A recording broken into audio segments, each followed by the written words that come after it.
윤석열 정권 곧 문 닫을 시간이 옵니다. 정권은 짧고 국민은 영원합니다. 윤석열 정권, 이보다 더 나쁜 정권은 없었다. 권익위 전 간부, 숨진 국장, 명품백 사건 처리 잘못됐다. 토로. 사건 제대로 처리되지 않았는데 막지 못해 죄송하고 아쉽다. 토로해. 해법 찾아야 하는 국장으로서 무혐의 결정에 따른 비난에 괴로웠을 것. 노컷뉴스 보도 내용입니다. 국민권익위원회 간부가 스스로 목숨을 끊었습니다. 고인의 명복을 빕니다. 김건희 여사의 디올 명품백 수수 사건은 많은 사람들의 분노와 좌절, 모욕감을 안겨준 윤석열 정권의 핵심적인 치부입니다.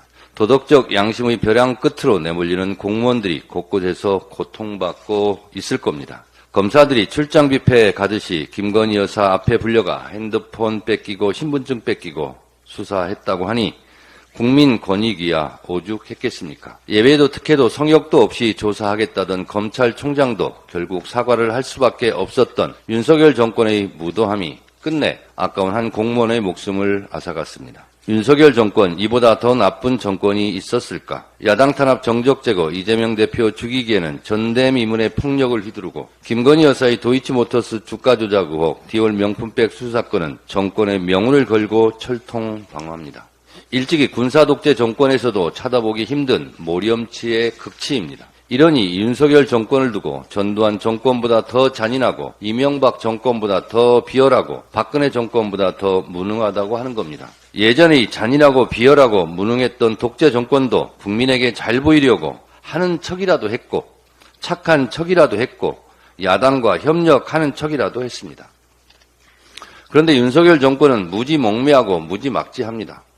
도둑질도 숨어서 하는 겁니다. 그런데 이 정권은 대놓고 배째라는 식입니다. 국회에서 통과시킨 법에 대해 거부권 폭주를 해놓고 항상 적반하장식입니다. 언론 탄압 방송 장악도 아예 대놓고 될 대로 되라 할 테면 해봐라는 식입니다. 최상병 수사 외압 사건과 백혜령 마약 수사 사건에서 보듯 들키든 말든 대놓고 내 멋대로 합니다. 독립기념관장에 가장 부적합한 인사를 내리켰고 민족 정기와 독립운동 정신을 대놓고 훼손하려 합니다. 7.1의 역사, 독립운동의 역사를 지우고 왜곡하면 누가 이기고 누가 피해를 보겠습니까? 이러한 시도들은 헌법 정신의 정면 부정입니다. 대한민국 헌법 전문은 이렇게 시작합니다. 유구한 역사와 전통에 빛나는 자랑스러운 대한국민은 3.1운동으로 건립된 대한민국 임시정부의 법통과 이렇게 되어 있습니다.